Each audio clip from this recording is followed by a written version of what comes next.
అడుగుతున్నారు. నాకు భాషల వరం కావాలనే ఆశగా ఉంది. నేనే విధంగా ఆ భాషల వరం పొందుకోవాలని సహోదరి ప్రశ్న అడుగుతున్నారండి. మా దేవుడిని అడుగుతున్నారు కదా.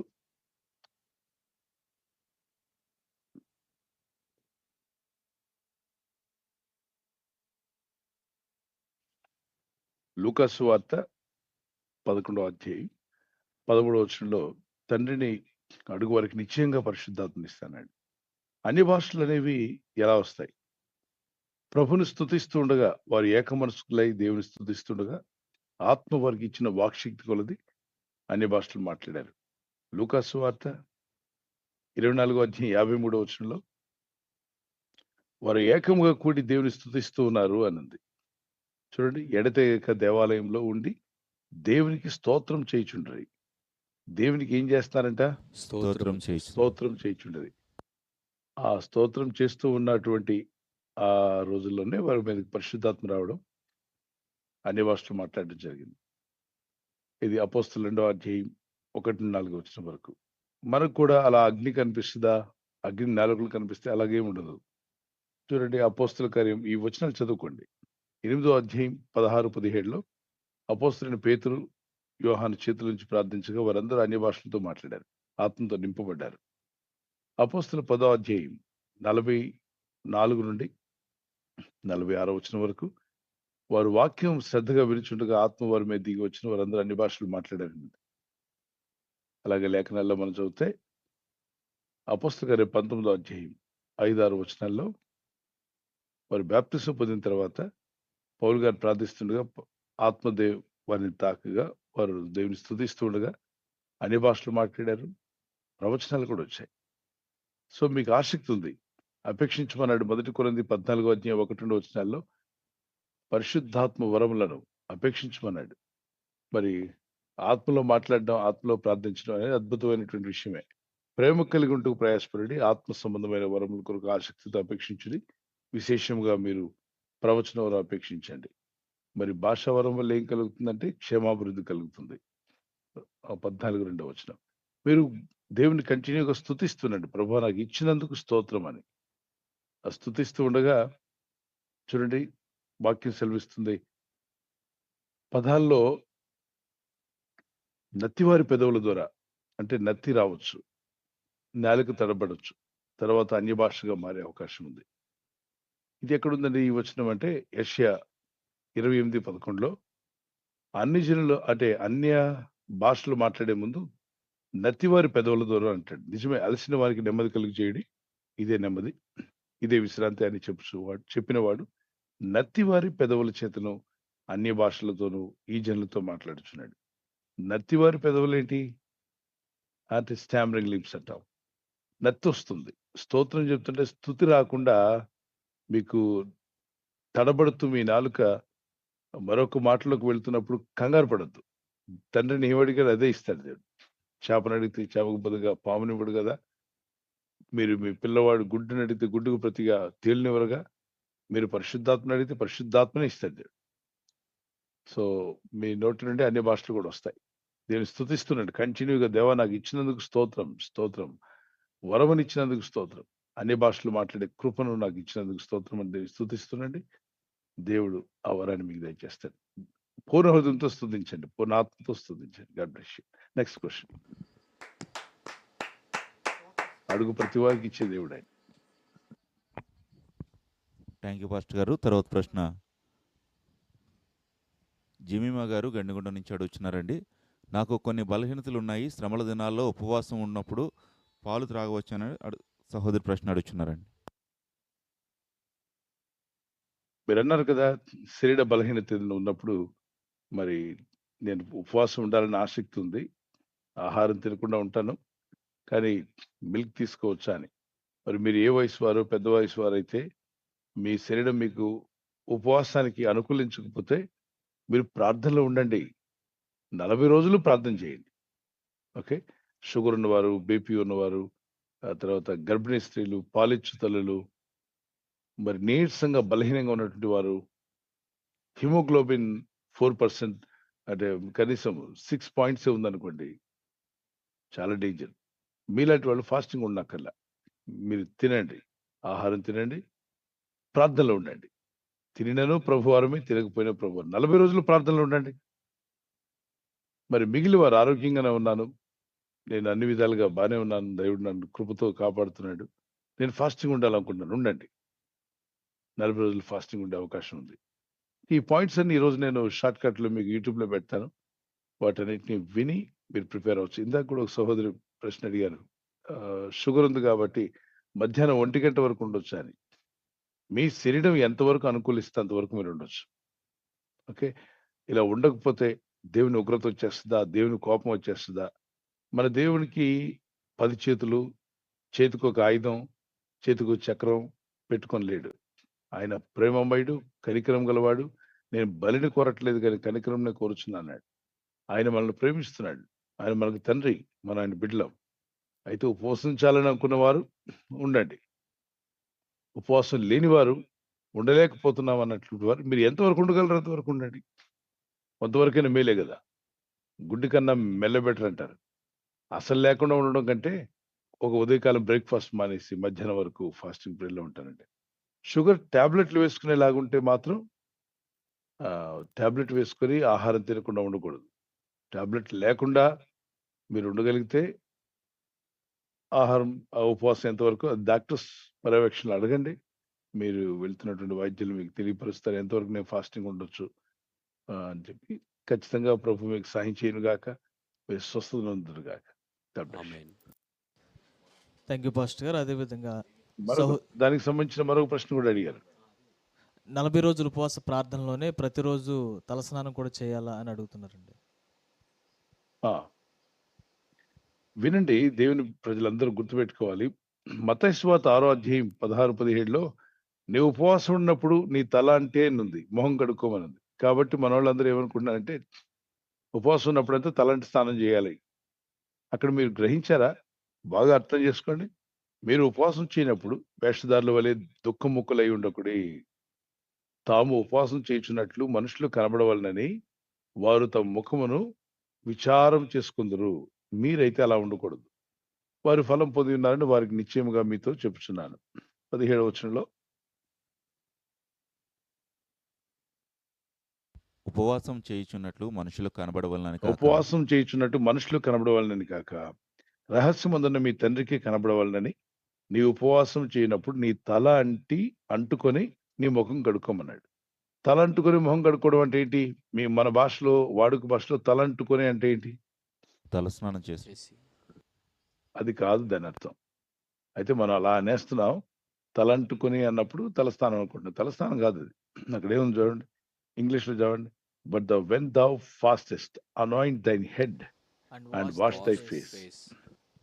ఏంటంట? anoint thine head అన్నాడు. అంటే దాని అర్థం ఏంటి? తలకు నూనె పెట్టుకుని అంటే నూనెతో నా తల అంటి అన్న మాట మీరు ఎక్కడ చదివారు? 23వ కీర్తనలో ఉంటుంది. నూనెతో నా తల అంటి. అసలు ఇంగ్లీష్ నుండే కదా తెలుగు భాషలోకి తర్జుమా అయింది. కాబట్టి నూనె తల మీద రాసుకొని ముఖాన్ని కడుక్కోమని. ఒకవేళ మీరు అది కరెక్ట్ కాదనుకుంటే, మీరు తెలుగు భాషలోనే అనుకున్నట్లయితే చదవండి. నీ తల అంటుకొని నీ మొహం కడుక్కోమని. ఎవరైనా తలంటి స్నానం చేసుకున్నానంటే మరి మొహం కడుక్కున్నావని అడుగుతారా మీరు? అడగమండి. ఏంటి బ్రదర్ ఏం చేశారంటే తలంటి స్నానం చేసుకున్నానండి అని అనుకోండి. మరి మొహం కడుక్కొని రండి పోండి అంటారా? అనవసరం. లేదండి. తలంటుకున్నప్పుడు ఏం కడిగారు? మొహం మీద కూడా నీళ్ళు వస్తాయి. మొహం కడిగినట్టే కదా. మరి తల అంటుకొని మొహం కడుక్కోవడం అంటే ఏంటి? అనాయింట్ దైన్ హెడ్ విత్ ఆయిల్ అంటే తల మీద నూనె రాసుకొని మొహం కడుక్కోమని. ఇది ఎప్పుడు చేస్తాం? డ్యూటీకి వెళ్తున్నప్పుడు, ఫంక్షన్‌కి వెళ్తున్నప్పుడు, ఆరోగ్యంగా మరి బయటికి వెళ్ళేటప్పుడు మీ తల మీద నూనె రాసుకొని చక్కగా తల దువ్వుకొని మొహం కడుక్కొని వెళ్తారు. ప్రభు ఎందుకు అలా ఉండమన్నాడు? ఎదుటి వారికి తెలీదు మీరు ఫాస్టింగ్ ఉన్నట్టు. మీరు దిట్టంగా అనిపిస్తారు. బానే తిని ఉన్నాడు, బానే తిన్నారు, భోంచేశారు, నీరసంగా ఉండరు మీరు.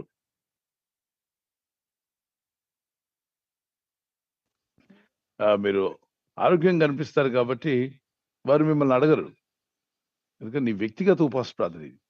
ఇది వ్యక్తిగత ఉపవాస ప్రార్థన. సమాజంగా కూడుకున్న ఉపవాస ప్రార్థన అది అందరికీ ప్రకటించి అందరూ కలిసి చేసే ప్రార్థనను సమాజంగా ఉపవాస ప్రార్థన అంటారు. వ్యక్తిగత ఉపవాస ప్రార్థన ఎవరికి చెప్పకుండా చేసేది. సమాజంగా కూడుకున్నప్పుడు సమాజం అందరికీ ప్రకటించి వ్రత దినం ప్రకటించండి, ఉపవాస దినం ప్రకటించమన్నాడు. ప్రకటించి మరీ ఫాస్టింగ్ చేయమన్నాడు. కొందరు ఒక వచనాన్ని పట్టుకుని వేలాడుతుంటారు. వారికి సరిగా అర్థం కాదు వాక్యం. యోవేలు 2వ అధ్యాయం 13వ వచనం నుండి 28వ వచనం వరకు వ్రత దినం ప్రకటించింది, ఉపవాస దినం ప్రకటించింది, పెళ్లి కుమారుని రమ్మనండి, పెళ్లి కుమార్తెను అంతఃపురంలో రమ్మనండి, అందరూ ప్రార్థన చేయాలి, పిల్లలు పెద్దలు. మరి ఎస్తేరు గ్రంథంలో ఉపవాసం ఉన్నారు 3 రోజులు.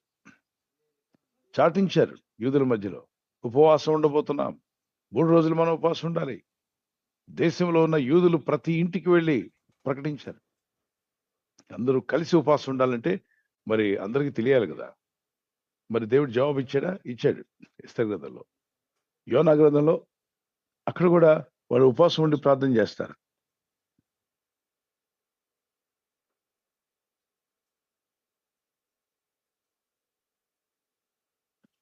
అందరూ దేశమంతా రాజుగారు చెప్పారని చెప్పి ప్రకటించగా అందరూ కలిసి ప్రార్థన చేస్తారు. ఉపవాసం రోడ్ల మీదకి వచ్చి మరి ఉపవాసం ఉంటారు. దేవుడు వారి ప్రార్థన విన్నాడుగా. దానియేలు ఒంటరిగా చేస్తాడు. అది 21 రోజు చేసిన ప్రార్థన 9వ అధ్యాయంలో. దేవుడు ఆయన ప్రార్థన విన్నాడు. యేసు ప్రభువారు 40 రోజులు 40 రాత్రులు ఆయన అరణ్యంలో ఉపవాసం ఉన్నారు. పౌలు గారు ఉపవాసం ఉన్నారు. మరి అపోస్తులు కలిసి ఉపవాసం ఉన్నారు, పెద్దలందరూ కలిసి. అపోస్తుల కార్యం 13వ అధ్యాయంలో అక్కడ మరి ప్రకటించుకున్నారుగా. ఆ పేతురు గారు రండి, యోహాన్ గారు రండి. పౌలు అప్పుడు ఇంకా సేవకుడు అవల. పౌలు గారు రావాలి, మీరు కూడా ఫాస్టింగ్ ప్రేయర్కి. బర్నబాస్ మీరు కూడా సేవలోకి రావాలి, ఉపవాస ప్రార్థనలకు రమ్మ. వాళ్ళు జస్ట్ బిలీవర్లుగా వచ్చారు, ప్రభుని నమ్ముకున్న వారుగా వచ్చారు, అపోస్తులుగా రాలేదు. ఆ ఉపవాస ప్రార్థనలు ఉంటుండగా ప్రభు ఏర్పరచుకున్నాడు ఎవరిని? పౌల్ని, బర్నబాస్. సో దేవుడు తన కార్యాలు జరిగిస్తాడు ఫాస్టింగ్ ప్రేయర్స్ ఉన్నప్పుడు.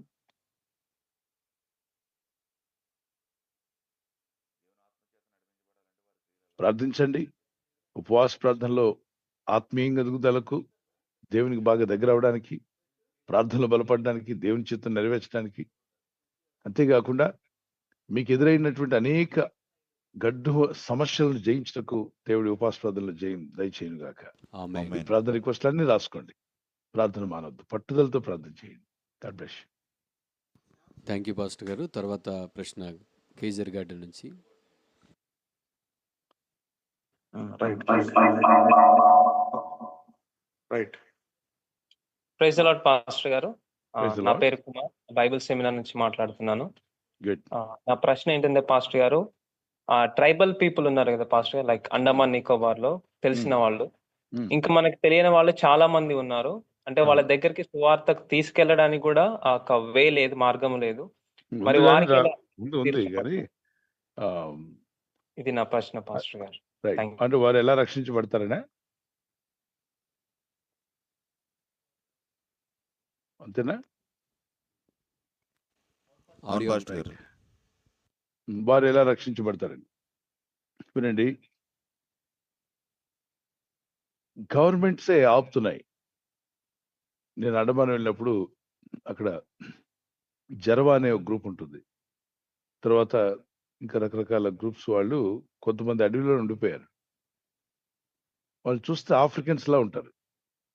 ఆఫ్రికన్స్ ని వాళ్ళని పక్క పక్కన పెడితే అచ్చం ఆఫ్రికన్ వ్యక్తులాగే ఉంటారు. వాళ్ళు అక్కడికి ఎలా వచ్చారు? బ్రిటిష్ వాళ్ళు పరిపాలనలో ఉన్నప్పుడు వాడల్లో చాలా మంది జనాల్ని, పేద దేశాలను తీసుకువెళ్ళి వారు ధనిక దేశాల్లో కట్టడాలకు వాడుకుంటున్నప్పుడు వీళ్ళని ఒక దగ్గర పెట్టి వాళ్ళు పారిపోకుండా ఇలాంటి ద్వీపాల్లో పెట్టేవాళ్ళు.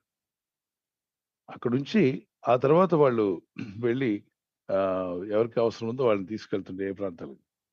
అలాంటి గ్రూప్లోనే ఒక గ్రూప్ లాంటిది ఈ గ్రూప్ అని చెప్పొచ్చు. ఎందుకంటే మన ఇండియన్స్, అండమాన్ మన ఇండియాలోనే ఉంది, కానీ మన ఇండియన్స్ లాగా ఉంటారు వాళ్ళు.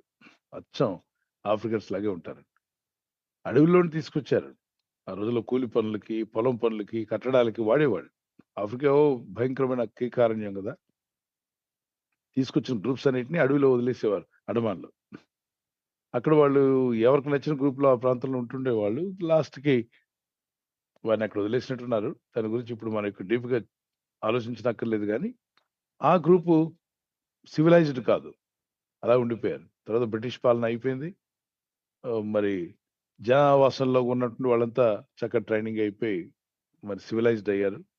జనావాసాలకు రాకుండా అడవుల్లోనే ఉండిపోయిన వాళ్ళు వాళ్ళ జాతిని కాపాడుకుంటూ ఎవరి చేతికి అందకూడదని ఆ అడవిలో వాళ్ళకున్నటువంటి ఆ పద్ధతులు అలాగే ఉంచేసుకున్నారు. వాళ్ళ మధ్యలో సువార్త చెప్పడానికి వెళ్తే వాళ్ళకి చంపడానికి వస్తున్నారేమో వీళ్ళంతా, మమ్మల్ని నాశనం చేస్తారేమో మా తెగని అన్న భయం వాళ్ళ లోపల ఉండిపోయింది. కాబట్టి వాళ్ళు బాణాలు వేసి కొట్టేస్తుంటారు. మరి వాళ్ళందరూ ఆత్మల రక్షణ ఎలా పడతాయి? దేవుడు అజ్ఞాని కాదు నాన్న, దేవుడు బుద్ధిహీనుడు కాదు, మహాజ్ఞాని, మానవులు చేసినవాడు, మానవ ఆత్మను పెట్టినవాడు. కాబట్టి ప్రతి ఆత్మకు మనస్సాక్షిని పెట్టాడు. ప్రతి మనిషిలో ఏముంది? మనస్సాక్షి అండి. నువ్వు మనిషివేనా, నీకు మనస్సాక్షి ఉందా అన్న మాట విన్నావు ఎప్పుడైనా? విన్నామండి. అంటే ఏంటి అర్థం? ఎప్పుడైనా గేదెను కానీ ఆవును కానీ చూసి కుక్కను కానీ, కుక్క నీకు మనస్సాక్షి ఉందా అని అడిగావా? లేదండి. గేదెని ఆవుని నీకు అసలు మనస్సాక్షి అంటే ఉందా గేద అన్నావా? లేదండి. ఎందుకని? గేదెల్లో, ఆవుల్లో, పశువుల్లో, పక్షుల్లో ఏముండదు? మనస్సాక్షి ఉండదు. కాబట్టి మనిషిని మాత్రం అడుగుతారు, నువ్వు అసలు మనిషివేనా, నీ మనస్సాక్షి ఉందా అంటే మనిషిలో మనస్సాక్షి పనిచేస్తుంది. అడవిలో ఉన్నవాడికైనా, అరణ్యంలో ఉన్న, లోయల్లో ఉన్న సువార్త అసలు అందిన వాడికి దేవుడు ఎలా తీర్పు తీస్తాడు? మనస్సాక్షిని బట్టి తీర్పు తీరుస్తాడు. ధర్మశాస్త్రం విన్నటువంటి యూదులకు ధర్మశాస్త్రాన్ని బట్టి తీర్పు తీరుస్తాడు. సువార్త విన్నాక రక్షించబడిన వారందరికీ మనం ఆ తీర్పును దాటిపోయాం ప్రభుని బట్టి. సువార్త విని కూడా ధిక్కరించి మాకు ఈ సువార్త అక్కర్లా, ఈ ప్రభు అక్కర్లా, నేను పాపం చేస్తే ఆయన రక్తం కాచినటువంటి ఆయన రక్తం నాకేం ఉపయోగపడుతుంది అనేటువంటి మూర్ఖులందరికీ వాళ్ళ నెత్తి మీద వాళ్ళ తీర్పు వాళ్ళే తెచ్చుకుంటారు. ఓకే, విని కూడా వాళ్ళు ధిక్కరించారు. మరి అసలు వినని వారి సంగతి ఏంటి? వాళ్ళ మనస్సాక్షిని బట్టి దేవుడు తీర్పు తీరుస్తాడు. మనకు మంచి మనస్సాక్షి, చెడ్డ మనస్సాక్షి, వాత వేయబడిన మనస్సాక్షి, నిర్మలమైన మనస్సాక్షి, మరి యథార్థమైనటువంటి భక్తి కలిగిన వారిలో నిర్మలమైన మనస్సాక్షి కలిగి ఉంటాం. దేవుని ఎదుటను మనుషుల ఎదుటను మంచి మనస్సాక్షి కలిగి ఉన్నానని అపోస్తలుడైన పౌలు అన్నాడు. మనం మంచి మనస్సాక్షి కలిగి ఉండాలి. సో అన్ని జనులు సువార్త ఇంతవరకు వినలేదు ఎక్కడ. వాళ్ళ ఆత్మల సంగతి ఏంటి? దేవుడు అన్యాయస్తుడు కాదుగా, వాళ్ళ ఆత్మలు కూడా న్యాయం తీరుస్తాడు. వారికి అవకాశం ఇస్తాడు. ఏమని? సువార్త చెప్పే ఏంజల్స్ ఉంటాయి నాన్న. ఏంజల్స్ కూడా సువార్త చెప్తాయా? చనిపోయిన వారికి పరిచర్య చేయుటకు దేవుడు తన దూతలను వాడుకుంటాడు. లాజరు చనిపోయినప్పుడు అతని దేవదూతలు వచ్చి తీసుకెళ్లారా, పాస్టర్ గారు వచ్చి తీసుకెళ్లారా పరదేశికి? దేవదూతలు వచ్చి తీసుకెళ్ళాను. కాబట్టి పరిచర్య చేసే దూతలు ఉన్నాయి. చనిపోయిన వారి ఆత్మలను తీసుకెళ్ళడానికి దేవుడు పంపిస్తున్నాడు.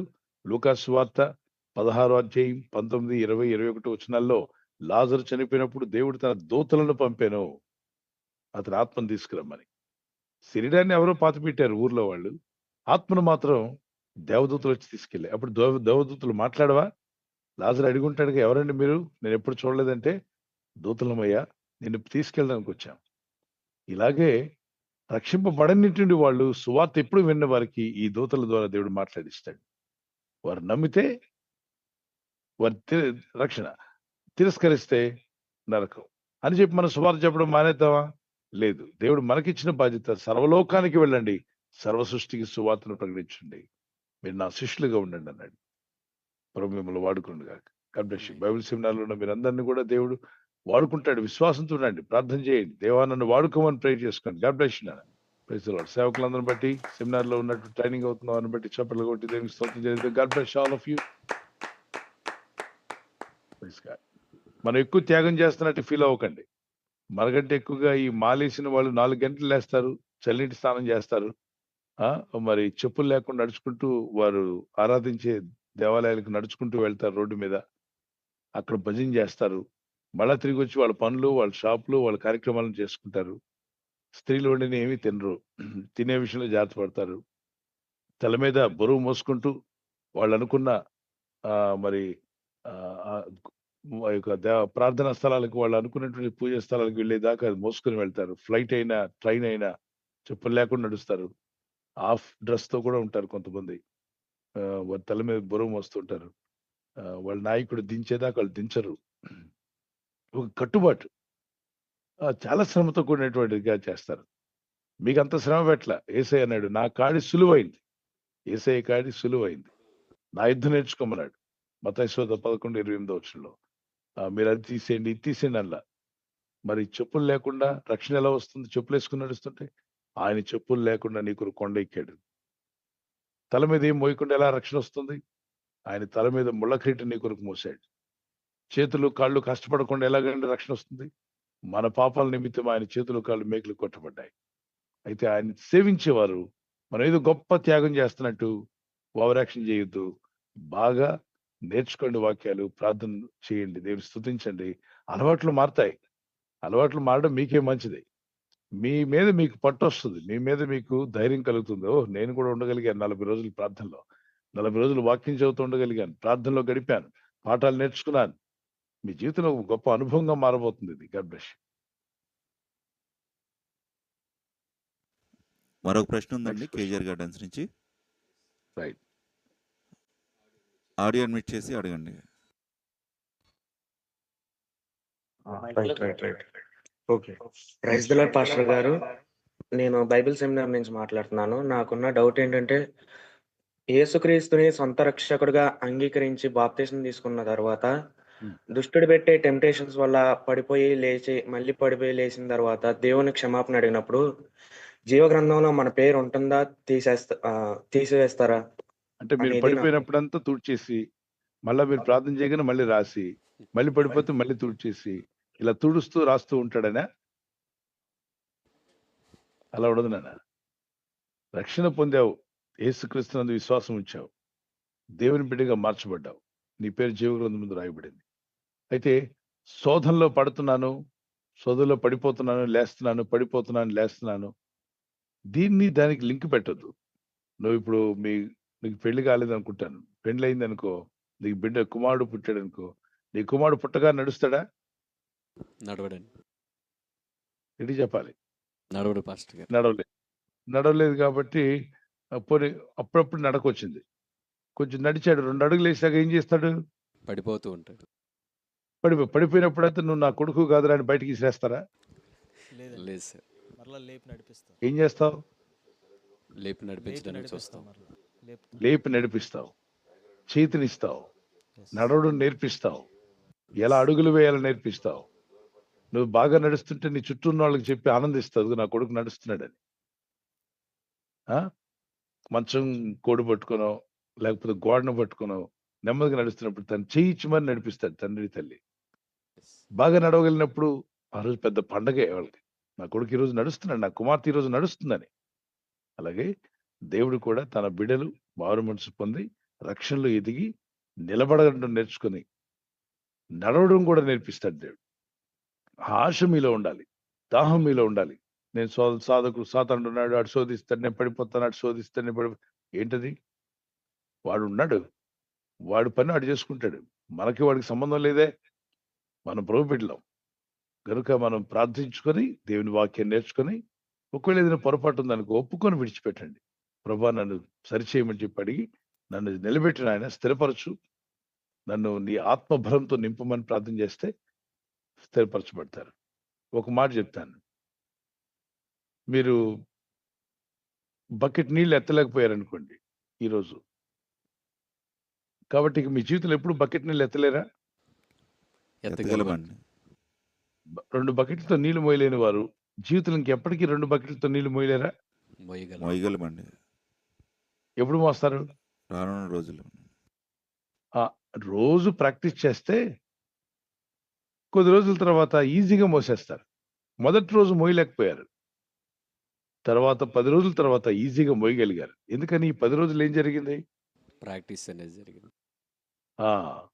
అలాగే ఆత్మీయ జీవితంలో కూడా ఈ రోజు నువ్వు గెలవలేని దాన్ని రోజు నువ్వు ప్రార్థన వాక్యంలో ముందుకు వెళ్తున్నప్పుడు రేపు గెలుస్తావు. ఇంకా అసలు కళ్ళు మూసుకొని నువ్వు దేవుళ్ళ ముందుకు వెళ్ళిపోతూ ఉంటావు, దేవుడి కాపుదలు ఉంటుంది. ఉదాహరణకి ఈరోజు నీకు డ్రైవింగ్ రాదు, సైకిల్ ఎక్కితే పడిపోతుంటావు, బైక్ నడిపించాలంటే బ్యాలెన్స్ తప్పి పడుతుంటావు. కానీ నువ్వు అది కొద్ది రోజులు ప్రాక్టీస్ చేశాక అసలు బండి నడుపుతున్నా అన్న ధ్యాస కూడా లేకుండా, ఫస్ట్ ఎక్కిన వాళ్ళు ఏం చేస్తారో చెప్పండి, హ్యాండిల్ చూసుకుంటూ ఉంటారు.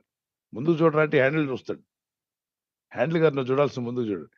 డ్రైవింగ్ వచ్చిన తర్వాత ఈజీగా డ్రైవ్ చేసుకుని వెళ్ళిపోతూ ఉంటారు. అసలు చేస్తున్నట్టే అనిపించదు వాళ్ళకి. ఎందుకని? అలవాటైపోయింది. జయించగలిగారు. పడిపోట్ల. అదే స్టార్టింగ్‌లో ఏమయ్యింది? సైకిల్ అయినా, బైక్ అయినా ఒడిదుడుకులు గురయ్యారు, పడబోయారు. ఇక నేను ఎప్పటికీ పడిపోతానని వదిలేస్తారా సైకిల్ ప్రాక్టీస్ చేయకుండా?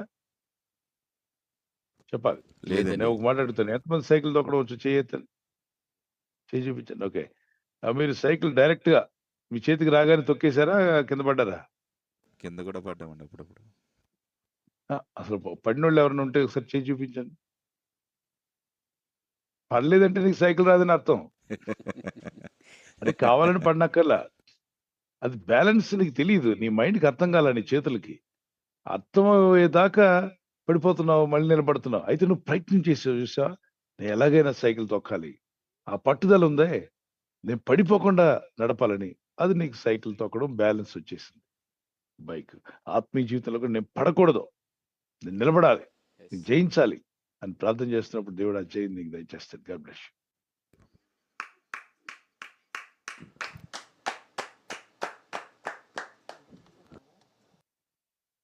థ్యాంక్ యూ పాస్టర్ గారు.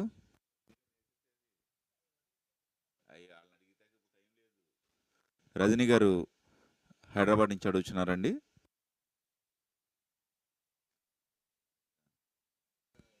దేవుని ఆత్మచేత నడిపించబడాలంటే వారి యొక్క క్రియలు ఎలా ఉండాలని అడుగుతున్నారండి. దేవుని ఆత్మచేత నడిపింపబడే వారి క్రియలు ఎలా ఉంటాయి? అవును పాస్టర్ గారు. ఆత్మఫలం కలిగి ఉంటారు నాన్న. ఆత్మఫలం ఏంటి? ప్రేమ, సంతోషం, సమాధానం, దీర్ఘశాంతం, దయాళత్వం, మంచితనం, సాత్వికము, విశ్వాసము, ఆశా నిగ్రహం. ఓకే. ఆత్మ ఫలము. ఆత్మ మీలో ఉంది ఆ వ్యక్తిలో అంటే ఆ వ్యక్తిలో ఈ గుణాలు కనిపిస్తుంటాయి. ప్రేమ కలిగి ఉంటారు, మరి సంతోషంగా ఉంటారు. డబ్బున్నా లేకపోయినా, జోబు నిండినా, ఎంప్టీ పాకెట్ అయినా, బ్యాంక్‌లో బ్యాలెన్స్ ఉన్నా లేకపోయినా, దేవుడు నాకు తోడై ఉన్నాడు అనే ఆనందం ఉంటుంది వాళ్ళకి. ఆనందంతో వాళ్ళు ముందుకు వెళ్తూ ఉంటారు. ఓకే. సంతోషం, సమాధానం, అందరితో సమాధాన పడతారు, దేవునితో సమాధాన పడతారు. ఆత్మ నడిపింపు కలిగిన వారు. అలాగే దేవుని యందు భయభక్తి కలిగినటువంటి వారు కూడా వారు చెడుతనాన్ని విసర్జిస్తారు. చెడుతనాన్ని అసహించుకుంటారు. సామెత 8:13 వచనం, అలాగే మిగిలిన వచనాలు మీరు చదవచ్చు. వాక్యం పట్ల ఆసక్తి కలిగి ఉంటారు. దేవుని పట్ల గొప్ప ఆసక్తి కలిగి ఉంటారు. దేవుని ఘనపరుస్తారు, దేవుని స్తుతిస్తారు, దేవుని మహింపరుస్తారు. ప్రార్థించుటకు ఆసక్తి కలిగి ఉంటారు. బైబిల్ చదవడం, బైబిల్ వాక్యం ధ్యానించడం, ఇతరులకు దేవుని సువార్త ప్రకటించడం అనేటువంటిది జరుగుతుంది. అంటే ఆత్మల పట్ల భారం ఉంటుంది వారికి. ఓకే. God bless you. అదే సహోదరి మరొక ప్రశ్న కూడా అడుగుతున్నారు పాస్టర్ గారు. అడగండి. 96వ కీర్తన 9వ వచన వాక్య ప్రకారం పరిశుద్ధ అలంకారములు అంటే ఏమిటని ప్రశ్న అడుగుతున్నారండి. పరిశుద్ధ అలంకారములు ధరించుకుని యెహోవాకు నమస్కారం చేయుడి, సర్వభూజనులారా ఆయన సన్నిధిన వణుకుడి. ఈ వాక్య ప్రకారం పరిశుద్ధ అలంకారములు అంటే ఏమిటని ప్రశ్న అడుగుతున్నారండి. రైట్. పరిశుద్ధ అలంకరణ అంటే అదేదో వస్తువులు తెచ్చి మన ముఖం మీద, మన తల మీద పెట్టుకోమని కాదమ్మా. పరిశుద్ధ అలంకరణ, స్తుతియాగం, దేవుని స్తుతించుట, దేవుని ఘనపరచుట, ప్రభుని మహింపరచుట. అలాగే పాత నిబంధనలో అయితే దేవుడు కొన్ని డ్రెస్సులు ఇచ్చాడు. ఎవరికి? ప్రధాన యాజకుడికి, లేవీలకు. వాళ్ళు దేవాలయంలో ప్రవేశించినప్పుడు ప్రత్యక్ష గుడారంలో ఎలా ఉండాలి, ఆవరణ స్థలంలో ఎలా ఉండాలి, ఎలాంటి డ్రెస్సులు వేసుకోవాలి, ఎలా దేవుని గనపరచాలి, ఆ విధానము మర్చిపోకుండా దేవుడు పెట్టిన విధానంలో వారు దేవుని స్తుతించాలి. పరిశుద్ధ అలంకరణ ధరించుకోవడం అంటే అలంకరణ ఈ భూ సంబంధమైన అలంకరణలు కావు, ఆత్మ సంబంధమైనవి. చూడండి, ప్రతి స్త్రీ కూడా భక్తి గల స్త్రీలకు తగినట్టుగా మరి స్వస్థ బుద్ధి కలిగి ఉండమని 1 పేతురు పత్రిక 2వ అధ్యాయం 1 పేతురు 2వ అధ్యాయం 9-10 వచనాలు చూద్దాం. 10వ వచనం చదవండి.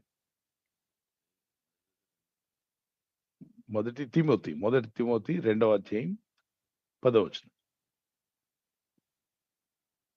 దైవభక్తి గలవారమని చెప్పుకుని స్త్రీలకు తగినట్టుగా దైవభక్తి గలవారమని చెప్పుకుని స్త్రీలకు తగినట్టుగా. సత్క్రియల అంటే చేత దైవభక్తి కలిగిన స్త్రీలు వేరు, దానికి తగినట్టుగా సత్క్రియల చేత తమను తాము అలంకరించుకొనొచ్చు. అలంకరణ అన్నాడు. సత్క్రియలతో అలంకరణ. అక్కడేమో పరిశుద్ధ అలంకరణ, ఇక్కడేమో సత్క్రియలతో అలంకరణ. ఏంటి సత్క్రియలు అంటే మంచి క్రియలు. మంచి క్రియలతో మిమ్మల్ని మీరు అలంకరించుకోవడం. అలంకరించుకోవడం అంటే మళ్ళా ఏంటి? లోక సంబంధం అలంకరణ కాదు. మంచి పనులు చేసే స్త్రీలుగా, మంచిగా మాట్లాడేవారుగా, మంచి సేవలు అందించేవారు. ద్వారకా చూడండి, తన చేతులతో కష్టపడి విధవరాండ్రందరికి సహాయపడింది. అది సత్క్రియ. చదువుదాం దాని తర్వాత 11వ వచనం. స్త్రీలు మౌనంగా ఉండి స్త్రీలు సంపూర్ణ మౌనంగా విధేయతతో ఉండి సంపూర్ణ సంపూర్ణ విధేయత విధేయతతో నేర్చుకునవలని అంటాడు. మరి 9వ వచనం కూడా చదువుదాం. మరియు మరియు స్త్రీలు స్త్రీలను అణుకువ అనేది ఉండాలి. స్త్రీల్లో అణుకువ. పురుషులైనా స్త్రీలైనా మంచి అణుకువ బుద్ధి కలిగి ఉండాలి. స్వస్థ బుద్ధి అంటే సౌండ్ మైండ్ అన్నారు. మంచి ఆలోచన, మంచి తలంపులు, మంచి మాటలు, స్వస్థ బుద్ధి గల వారై ఉండి తగుమాత్రపు వస్త్రముల చేతనే, అంటే భూ సంబంధమైనటువంటి ఈ లోకంలో భయంకరమైన ఖరీదైనటువంటి వస్త్రాల కొరకు ఆశపడకుండా ఇంత సరిపోతుంది మనకి అనేటువంటి తగుమాత్ర వస్త్రాలతో, జడలతో నానేడు. అంటే రకరకాల జడలు వేసుకుంటారు చాలా మంది.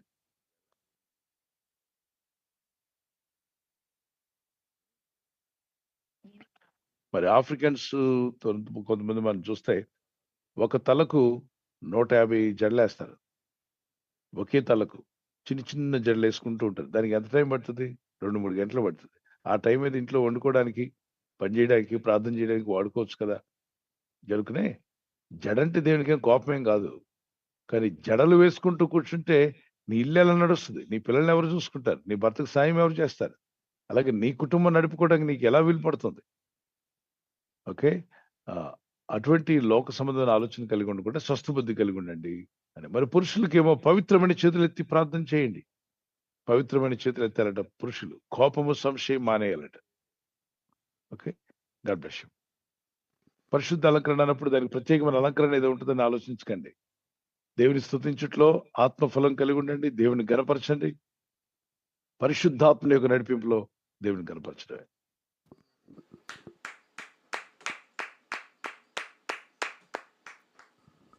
థ్యాంక్ యూ పాస్టర్ గారు. ప్రైజ్ లార్డ్ పాస్టర్ గారు. థ్యాంక్ యూ అండి నాకు ఈ అవకాశం ఇచ్చినందుకు. ఈ ప్రార్థనల ద్వారా చాలా బలపడుతున్నాం మేము.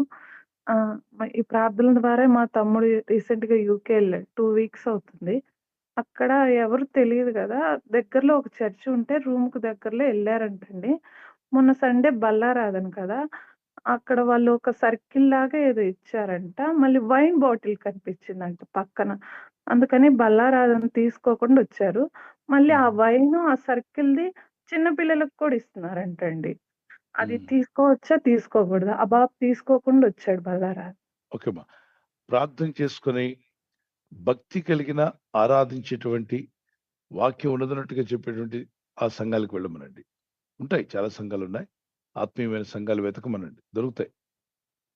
కొన్ని సంఘాల్లో సర్కిల్ లాగా అదే చిన్న రొట్టె లాంటిది ఇప్పుడు కంపెనీలో తయారు చేసేస్తారు. తయారు చేసిన దాన్ని వాళ్ళు తెచ్చి గోడౌన్లో పడేసుకొని ఎన్నో రోజుల తర్వాత అది మళ్ళా వీళ్ళ చేతికి వస్తుంది. దాన్ని మళ్ళా వైన్‌తో తాగుతుంటారు. వైను అసలు మత్తు కలిగించేది ఉండనక్కర్లా. ద్రాక్ష రసము అది ప్రభు యొక్క రక్తానికి సూచనగా ఉందంతే. వైన్ అన్నప్పుడు 2 విషయాలు గుర్తొస్తుంటాయి చాలా మందికి. మందు కూడా తాగొచ్చేమో అనుకుంటారు. నో.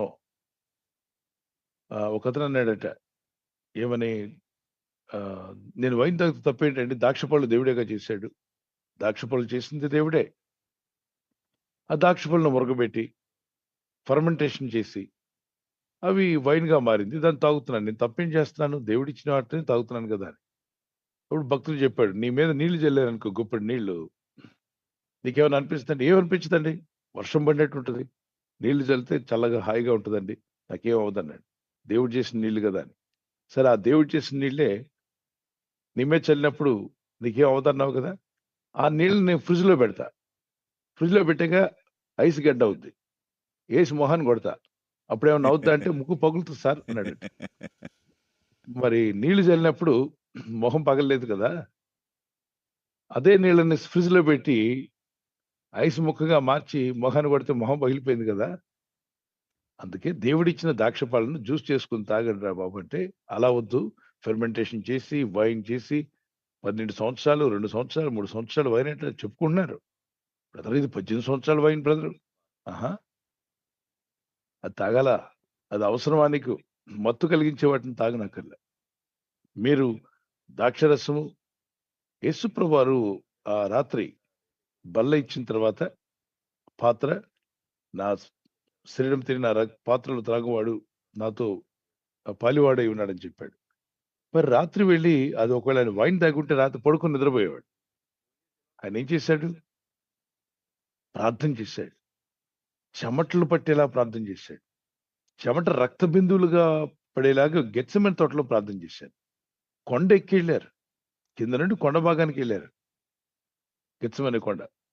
ఇజ్రాయెల్ వెళ్ళినప్పుడు మనకు కనిపిస్తుంది. చాలా ఎత్తుగా ఇలా నడుచుకుంటూ వెళ్ళాలి పైకి. మరి తాగిన వాళ్ళైతే కింద పడిపోయేవాళ్ళు.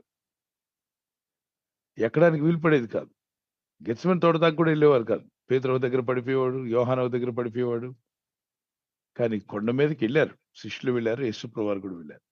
రాత్రి కాబట్టి సహజంగా వీళ్ళకి నిద్రమత్తు కనుక రాత్రి అయింది కాబట్టి నిద్రలో జారుకున్నారు. యేసయ్య ప్రార్థన చేస్తున్నాడు. సో వైన్ కాదు, ద్రాక్షరసం తీసుకోండి. ప్రభు యొక్క బల్లకు సాదృశ్యంగా, శరీరానికి సాదృశ్యంగా రొట్టెని తీసుకోండి. ఆ రొట్టె రాత్రి 12 తర్వాత ఉంచకూడదు. Okay, God bless you. అది కాకపోతే మరో దగ్గరికి వెళ్ళమనండి అమ్మా. ఎన్నో చర్చస్ ఉంటాయి ప్రార్థనాపూర్వకంగా. చెప్పండి, మరొక ప్రశ్న అడుగుతున్నారు.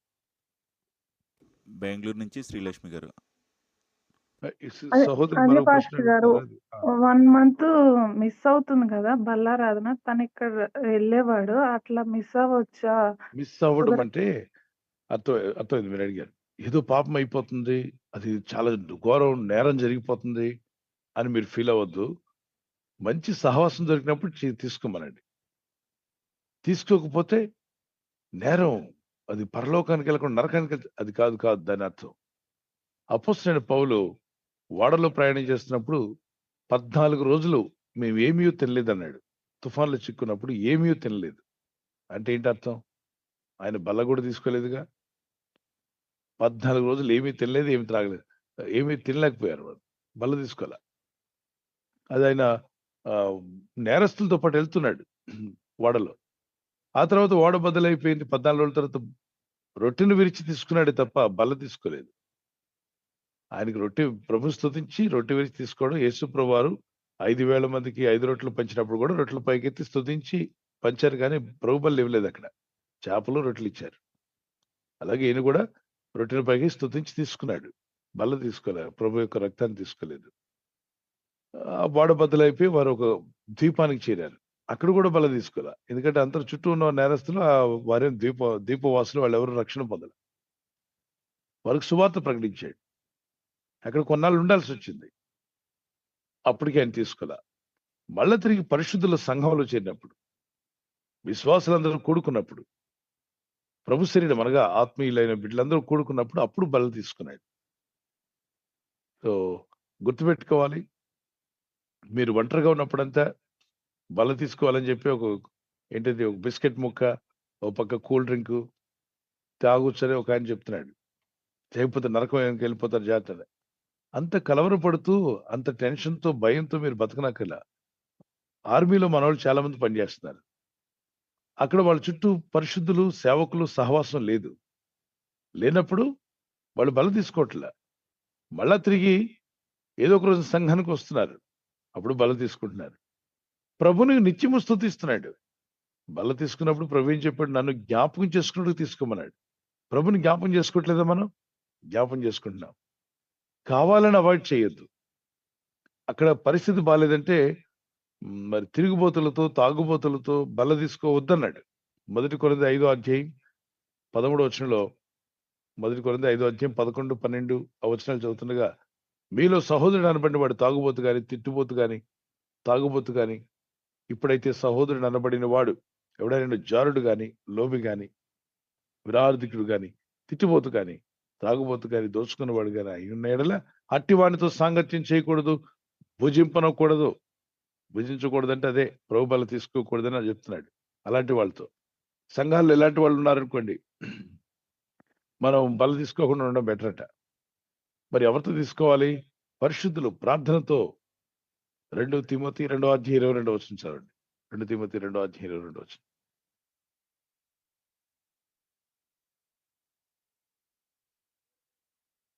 దూరంగా పారిపోము. ప్రభునకు చూడండి, పవిత్ర హృదయులై ప్రభునకు ప్రార్థన చేయవారితో కూడా. అంటే ఇది వేరే సహవాసాలు. ఇక్కడ పవిత్ర హృదయంతో ప్రార్థన చేస్తారు, అక్కడ అపవిత్ర హృదయంతో ప్రార్థన చేస్తున్నారు. భక్తిహీనంగా ప్రార్థన చేస్తున్నారు, ఎగురుతున్నారు, కేకలేస్తున్నారు, వాయిద్యాలు వాయిస్తున్నారు, అల్లరి చేస్తున్నారు, వేలలేస్తున్నారు అపవిత్రంగా. ఇక్కడ పవిత్ర హృదయంతో ప్రభునకు ప్రార్థన చేస్తున్నారు. 2 సంఘాలు కనిపిస్తున్నాయి. భక్తుల సంఘం, అక్కడ భక్తిహీనులు, వాళ్ళు కూడా సంఘమే, వాళ్ళు ప్రభుని ఆరాధిస్తున్నారు కానీ భక్తిహీనంగా. ఇక్కడ భక్తులు. ఇదిగో రండి. భక్తిహీనుల మధ్యలోకి వెళ్ళి తీసుకోవాల్సిన అవసరం లేదు. భక్తి గల వారు ఉంటారు, వారి మధ్యలోకి వెళ్ళినప్పుడు బల్ల తీసుకుని ఈరోజు రోజు ప్రార్థన చేయమనండి. అనుదినం ప్రార్థనలో ఉండమనండి, దేవుని వాక్యాన్ని ధ్యానించమనండి. ప్రతి వారము తీసుకుంటేనే, లేకపోతే నరకానికి వెళ్తామని ఎక్కడ బైబిల్లో రాయలా. కానీ తీసుకోవడం అనేది మన బాధ్యత. సహవాసం కలిగి ఉండడం మంచిది. అది దేవుడైన ప్రభు బల్ల తీసుకోమని ఆజ్ఞాపించాడు, కానీ ప్రతి వారం తీసుకొని తీరాల్సిందే అలా. కనుక మీరు తీసుకున్నటకు సహవాసం కూడుకున్నప్పుడు ఆత్మీయులైన వారు తప్పనిసరిగా తీసుకోవడానికి ప్రయత్నం చేయొచ్చు. అటువంటి సహవాసం లేదు, నెల అయిపోతుంది, ప్రార్థన చేయండి, వెతకండి మరొక సహవాసం దొరికేంత వరకు. లేదా ఆన్లైన్లో ప్రార్థన చేస్తున్నప్పుడు రొట్టెను ద్రాక్షరసం రెడీ చేసుకోండి. సేవకులందరూ ఆన్లైన్లో మనంతా కలిసి ప్రార్థన చేస్తున్నప్పుడు ఆ రొట్టెను పైకెత్తండి, కృతజ్ఞతాస్తుతులు చెల్లించండి, ఇది ప్రభు శరీరమని వివేచించండి, తీసుకునండి. God bless you.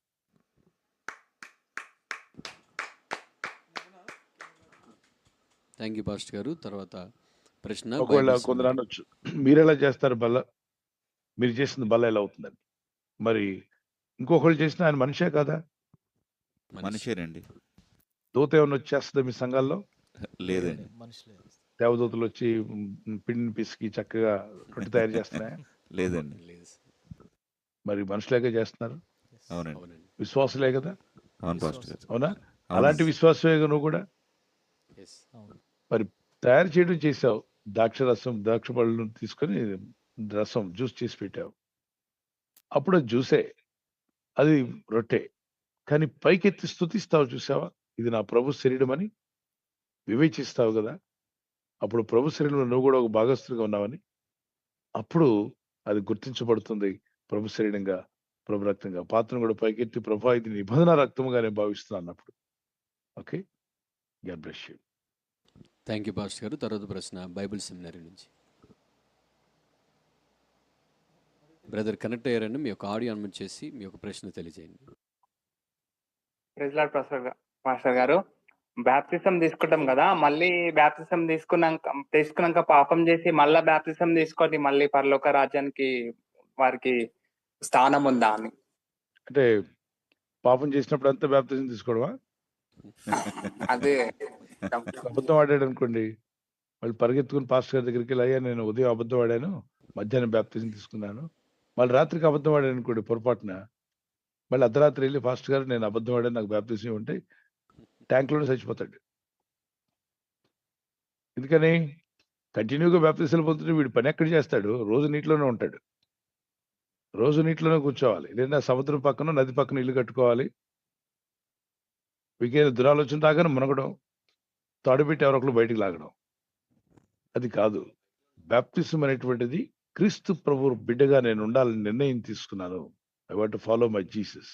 యేసుక్రీస్తు నా రక్షకునిగా అనుసరించగలుగుతున్నాను, అంతే. ఆ రోజు నుండి నువ్వు ఆయన బిడ్డగా గుర్తించబడుతున్నావు. మరి నేను ఇందాక చెప్పాను కదా, నడిచేటప్పుడు చిన్న బిడ్డలు ఒకేసారి పడిపోకుండా నడవరు, పడినప్పుడంతా కొడుకు కాకుండా పోవు. దేవుని బిడ్డలుగానే ఉంటున్నాం. తండ్రి చేయి పట్టుకొని నడవడానికి ప్రయత్నం చేయండి. నాన్న చేయి పట్టుకున్నప్పుడు పడనిస్తాడా? లేదండి. పడనివ్వడు. అలాగే దేవుని వాక్యాన్ని ధ్యానించడం, ప్రార్థించడం, అది డాడీ చేయి పట్టుకోవడం.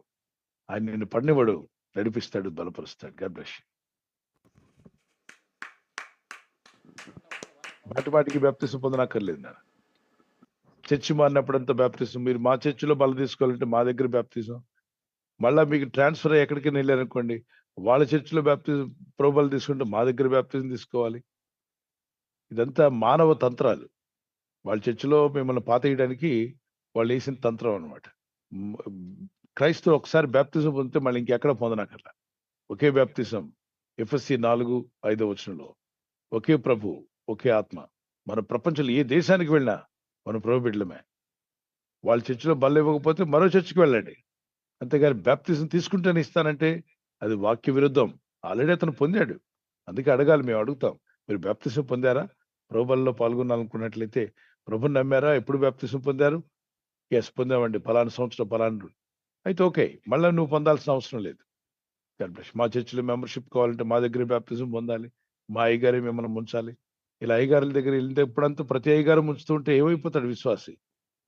క్రైస్తవునిగా అంగీకరించి దేవుని పిల్లలు ఏ దేశం నుండి వచ్చినా వాళ్ళు మన దేవుని పిల్లలా కాదా అని ఎలా తెలుస్తుంది? నమ్మారు, బ్యాప్తిజం పొందారంటే దేవుని పిల్లలు. They are in the body of Christ. మన చర్చిలో మనం కండిషన్స్ పెట్టి మా దగ్గర తీసుకుంటేనే మీరు మా వాళ్ళు, లేకపోతే లేదంటే అది స్వార్థపరమైన సంఘం అవుతుంది. అది దేవుని యొక్క వాక్యానికి విరుద్ధంగా వెళ్తున్న సంఘం అవుతుంది. గుర్తుపెట్టుకోండి, నా ఎద్దుకు వచ్చి వాడిని ఎన్నడూ త్రోసివేయను అన్నాడు ప్రభు. God bless you. ఈ దినం ఉదయకాల ప్రార్థనలో